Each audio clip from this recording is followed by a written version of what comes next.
Nagsimula ang anime sa ating bidang si Hiro na kinakausap ng kanyang guro upang hikayatin siyang galingan sa school. Paglabas ay nakita ang mga miyembro ng track and field na dati niyang sports. Saka lumapit ang kaibigang si Takafumi na nag-aalala dahil 2 taon na mula nang tumigil siya sa pagtakbo. Nang papauwi ay nakita siya ng 2 kaklaseng bully, at para hindi siya masapok ng 2 siraulo ay binigyan niya na kaagad ng pera. Bago umuwi ay nagpasya muna siyang bumili ng bagong labas na laro na FQ22, subalit kulang ang pera dahil aksidente niya palang naibigay ang malaking bill sa mga bully. Kaya nabigo siya ngunit sa paglalakad ay nakita ang key sa Ragi Game Shop. Nakita niyang luma na ang mga laro dito kaya nagtanong siya sa sexing tindera kung meron sila ng FQ22.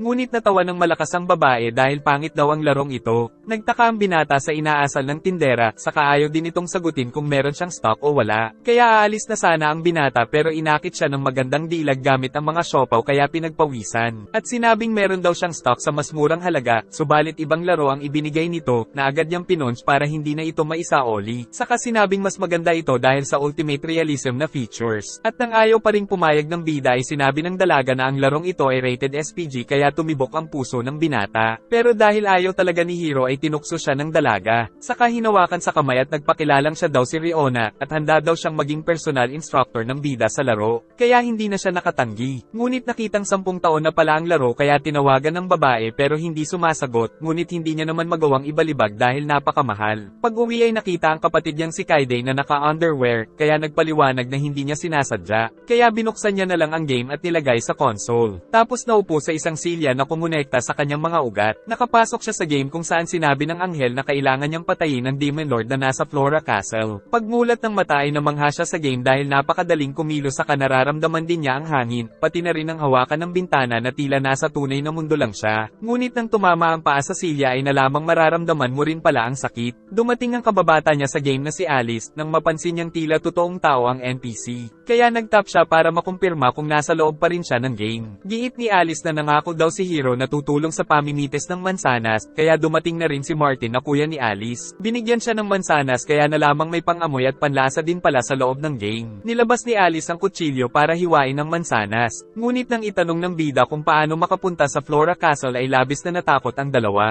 At nang hindi niya pinakinggan ng magkapatid ay pinigilan siya ni Martin kaya tumama ang mukha. Giit ni Martin ay hindi niya hahayaang mapahamak ang kanyang best friend. Dahil ang syudad ng Ted ay napapalibutan daw ng tubig upang protektahan ang syudad mula sa mga halimaw. Kaya hindi pinapayagang lumabas ang mga sibilyan. Ngunit dahil tingin ng magkapatid ay nababaliw na si Hiro ay nais siyang pigilan ni Martin. Pero inisip ng bida na isa lang itong event pero sa isang suntok ay dugo ang ilong niya. Tapos tinanong ni Martin kung naintindihan na ba niya. Ngunit nagalit si Hiro at sinabihan ng masasakit na salita si Martin. Kaya tinanong ni Martin kung naaalala pa nito ang pangako sa isa't isa sa ilalim ng Kenora Tree. Pero walang pakialam ang bida kaya muli siyang nasapok ni Martin. Saka kumain si Martin ng mansanas gamit ang patalim. Pero dahil napupuno na si Hiro ay tinulak niya ang lalaki, dahilan para masaksak nito ang sariling bunganga. Gagamutin na lang daw ito ng bida gamit ang healing herbs, pero patay na daw si Martin giit ng kapatid. Dahil sa labis na galit ni Alice ay napatakbo na lang si Hiro. Kaya mas lalong naging halimaw ang kababata, samantala ang bida ay hindi alam ang gagawin. Hinabol siya ng babae kahit saan man magpunta hanggang sa makarating sa bayan. Napagtanto niyang nakapatay siya, pero nang maisip na isa lang itong game ay uulitin na lang daw ang laro. Dumating naman si Riona, na isa palang fairy sa laro na tanging mga employee lang ang nakakakuha. Kaya naman hindi daw siya nakikita at naririnig ng mga halimaw at NPC. Tinanong niya ang bida kung natapos na siyang mamites ng mansanas, ngunit nang tignan ng titulo sa leeg ni Hiro ay nalaman niyang pinatay nito ang best friend kaya game over na daw agad.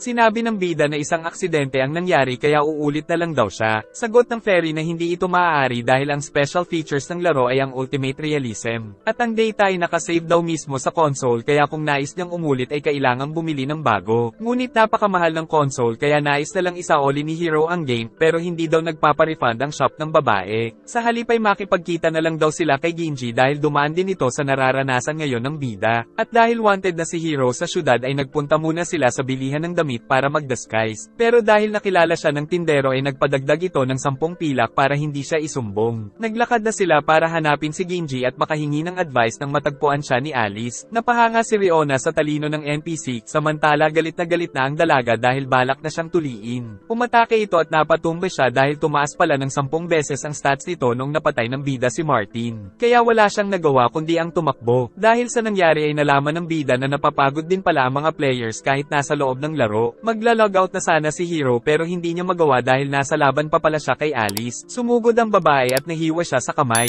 At dahil sa ultimate realism ay naramdaman niya ang sakit. Muling sumugod ang babae pero pinrotektahan siya ni Riona kaya nakatakbo ang kawawang bida ngunit sa wakas ay nakapag-log out na siya. Kinabukasan ay nagising siya sa mensahe ni Riona na nagyayaya maglaro. Pumasok siya sa school at muling nakita ng mga siraulo, kaya advice ng kaibigan ay bumalik siya sa track and field. Pag-uwi ay kinatok siya ni Kaide sa kwarto dahil sigaw daw ng sigaw si Hiro kagabi habang naglalaro. Pagbalik niya sa game ay nandoon siya kung kailan siya nag-log out. Nakita niya ang herb pero hindi niya alam kung paano ito gagamitin kaya hindi niya mapagaling ang sugat. Natawa sa kanya ang isang lalaki, at nang mapansin ng bida na hindi ito isang NPC ay nalaman niyang ito si Ginji. Tinulungan siya ni Ginji na gamitin ang herb ngunit tulad sa totoong buhay ay matagal din palang gumaling ang sugat. Dinala ni Ginji ang binata sa kasino saka niyaya siyang uminom ng beer na lasang cola. Tapos habang nag-uusap sila ay napansin ng bida na tila may kinakausap ang matanda na hindi niya nakikita. At sinabing mangyayari din sa binata ang nangyayari sa kanya. Nalaman ni Hiro sa matanda na katumbas pala ng kakayahan mo sa totoong buhay ang kakayahan na magagamit mo sa loob ng laro kaya kailangan mong mag-ehersisyo. At dahil sa sobrang hirap ng game ay isang tao pa lang ang nakakatapos nito, isang player na may pangalang Kamui. Niyaya ni Hiro ang matanda sa party niya pero ayaw nito ng adventure dahil matanda na daw siya. Kaya tutulungan niya na lang daw ang bida sa ibang paraan saka tinanggal ang disguise ni Hiro para ibunyag siya sa mga tao. Kagad na nagpunta ang mga city guard kaya nahuli ang bida. At tatakas pa sana siya pero binalibag at sinakal ni Ginji kapalit ng kaunting barya mula sa captain. Dinala ng captain si Hiro sa isang lugar kung saan pinagbabato siya ng mga tao. Dahil tradisyon pala ito sa mga kriminal sa syudad ng Ted. Giit ni Ames na ayaw niya din daw nito dahil pati siya ay natatamaan. Ngunit nang maalala ang sinabi ng anghel ay sinabi niya kay Ames na isa siyang bayani na magliligtas sa mundo. Pero hindi naniwala ang captain dahil maraming baliw na daw ang nagsabi nito. At nang mapatingin sa bubong ay nakita si Alice kaya minadali niya si Ames na ikulong siya. Inihagis siya sa kulungan at pag-alis ng mga bantay ay sinubukan niya mag-log out ngunit meron daw event kaya hindi niya magawa. Kaya nagpahinga na lang siya at muling sinubukan pero wala pa rin. Tapos susubukan niya sanang umihi ngunit nakakita ng isang multo kaya hindi natuloy. Nakilala niyang ang multo pala ay ang namatay niyang best friend kaya takot na takot ang binata. Tapos tinanong siya ng multo kung ano ang pangako nila sa isa't isa pero hindi alam ng bida. Kaya sinabi ng multo na dadalawin niya na lang palagi ang bida hanggang maalala nito. Naisip niyang ganito din ang nararanasan ni Ginji. Tapos binugahan siya nito sa mukha kaya napasigaw sa takot. Narinig siya ni Miss Arisa kaya lumapit ito at pinakawalan siya at nagtungo sa isang silid. May lumabas na nagtatanong kung handa na daw siyang mabulat-lat pero ang inisip ng bida ay rated SPG kaya pinindot niya ang yes kaya pinahigi siya ng dalaga at pinapikit ang mga mata.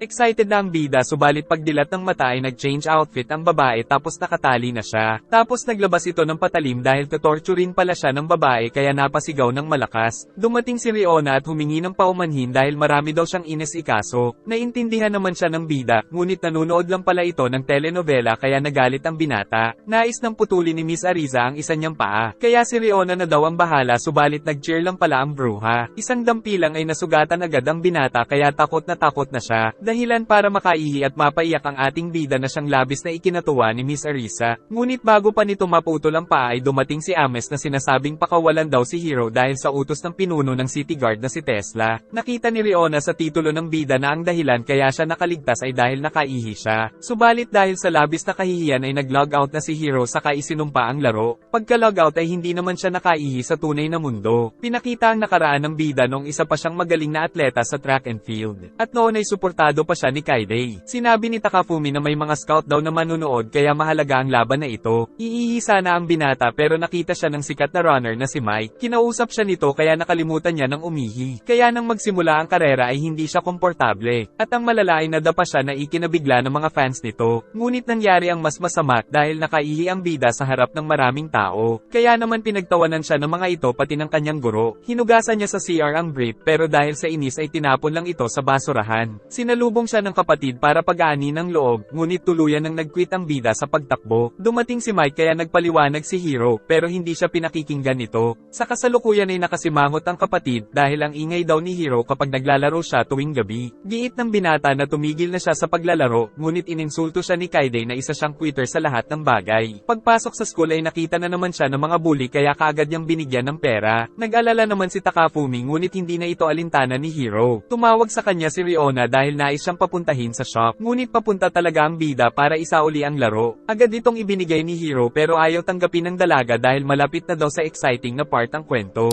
Kaya sinabi ng binata ang mga mapapait na sinapit niya lalo na nung nahihiya naiihi siya sa salawal na tinawanan ng malakas ng dalaga. Saka sinabi ang tungkol sa mayamang tao na si Soichiro Kamui na siyang bukod tanging nakatapos ng larong ito. Saka ipinakita ang walkthrough ng laro na ginawa ni Kamui. Ayon sa video ay kailangan niyang mag-training sa totoong buhay para lumakas sa game. Tapos hindi lang basta tutorial ang natanggap ng bida kundi puro panlalait din. Sinabi sa video ni Kamui na meron daw espada sa bahay ng bida pero hindi niya ito napansin. Yamakap sa kanya ang dalaga kaya tumalbog ang mga siopaw nito. Tapos sinabi ng dalaga na kung sino man ang makakatapos ng laro ay pakakasalan niya. Ngunit kahit alam ng bida na niloloko lang siya nito ay hindi pa rin siya nakatanggi. Kaya bumalik siya sa loob ng game kasabay ni Riona. Saka pinalis na siya ng captain para magpunta kay Tesla. Ngunit gusto pa rin siyang putulan ng paa ng sadistang dalaga, pero tumanggi si Hiro kaya inamoy na lang nito ang sapi na may wiwi para lagi daw niyang maalala si Boy Wiwi. Dumaan sila sa sikretong lagusan patungo sa kastilyo kung saan naririnig ang nakakatakot na sigaw ng mga tino-torture. Nang paglabas ay umaga na kaya nalaman niyang mas mabilis ang oras sa game. Pumasok sila sa kastilyo at nakita si Tesla sa hapagkainan. Pinaupo siya nito nang maisip na madadamay sa panghe ang upuan, saka tinanong ng bida kung bakit siya pinatawag. Giit ni Tesla na nalaman niyang hindi sadya ang pagkamatay ni Martin. Tapos nakita din daw ni Tesla sa bahay ni Hiro ang isang espada kaya nalaman niyang totoo ang sinasabi ni Kamui sa video. Natuwa din ang bida dahil sa wakas ay may kilala na siyang NPC na walang tama sa utak. Tapos pinakain pa siya ng masarap. Ngunit nagbabala pa rin si Tesla tungkol kay Alice. Paglabas ay dinaman niya ang kalayaan.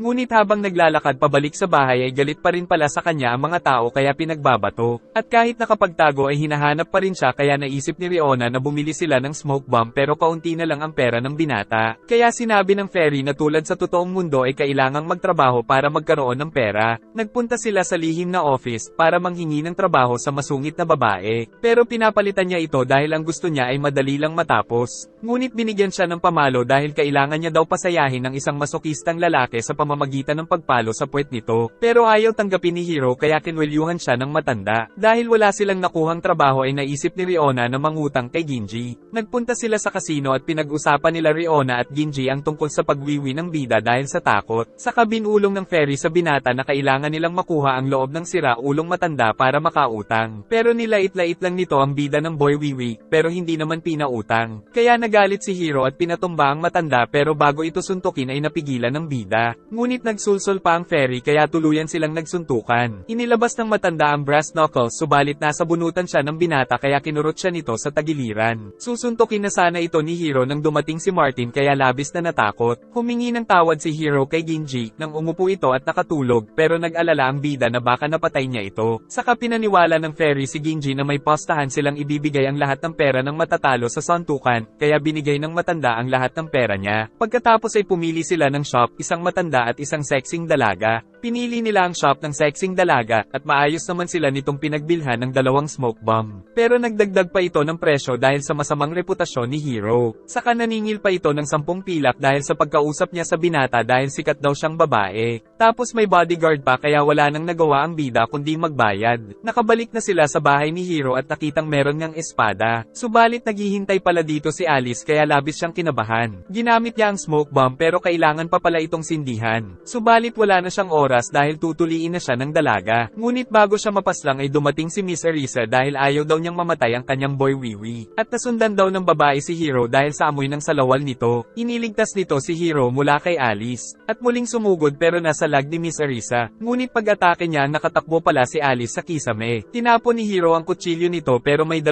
pa palang reserba ang babae na pinaikot ngunit handang protektahan ni Miss Arisa ang binata. Kaya naman natuwa ang ating bida, ngunit dagdag ng babae na gusto niya kasing torturin ang binata hanggang sa mawiwi ito ulit. Kaya nalaman ni Hiro na baliw din pala ito. Naglaban ang 2 babae, at sinabi ni Alice na mabagal daw si Miss Arisa. Muli silang naglaban at na-corner si Miss Arisa sa sahig pero agad ding nakawala. Ngunit puro depensa na lang ang nagagawa niya at nasugatan pa sa pisngi. Ngunit pag-atake ni Miss Arisa ay nabitawan ni Alice ang mga kutsilyo. Pero sinipa lang ito ni Alice hanggang sa mapabagsak. Papatayin na nito ang bida, kaya sinubukan muling atakihin ng fairy sa mata pero naramdaman ni Alice kaya naglagay ito ng salamin. Naalala ng bida ang advice ni Kamoy, kaya sinubukan niyang hawakan ang mga siopaw nito pero walang epekto dahil basic na daw ito sa kanya sa kasinikmuraan si Hero. Mas lalo pang lumala ang sitwasyon nang dumating ang multo ni Martin, pero naisip ng bida na sabihing mahal niya si Alice. At nang nakitang umeepekto ay sinabi pa niyang gusto niyang pakasalan ng kababata at magkaroon ng mga supling sa kanya. Nabitawan ni Alice ang kutsilyo dahil sa mga narinig. Subalit nagtatampo pa rin ito sa kanya dahil sa nagawa. Tumakbo si Alice nang umiiyak habang si Hero naman ay na-realize na hindi niya nga inisip ang nararamdaman ng mga kababata dahil iniisip niyang isa lang itong laro. Pinulot niya ang espada na nakitang puro kalawang. Tapos itinanong sa ferry kung saan ang Kenora Tree na laging sinasabi ni Martin. Pinuntahan ng bida ang nasabing Kenora Tree, saka tinawag niya si Martin para humingi ng patawad. Nang hawakan niya ang kamay ni Martin ay nakita niya ang nakaraan. Noong mga bata pa sila ay palaging hinahabol ni Hero si Alice. Pagkatapos ay napagkasundoan nila Hero at Martin na magiging magkaibigan sila habang buhay. Kaya nalaman na ng bida ang sagot sa tanong ni Martin tungkol sa pangako nila. Dahil dito ay tumigil na si Martin sa pagmumulto. At nakaramdam ng kalungkutan ng bida kahit na isa lang itong laro. Dumating si Riona para ipaalala na kailangan niyang magpalit ng salawal at ipaayos ang espada. Nang makita nila sa syudad na may nangyayaring hindi maganda, nag-enjoy ka ba?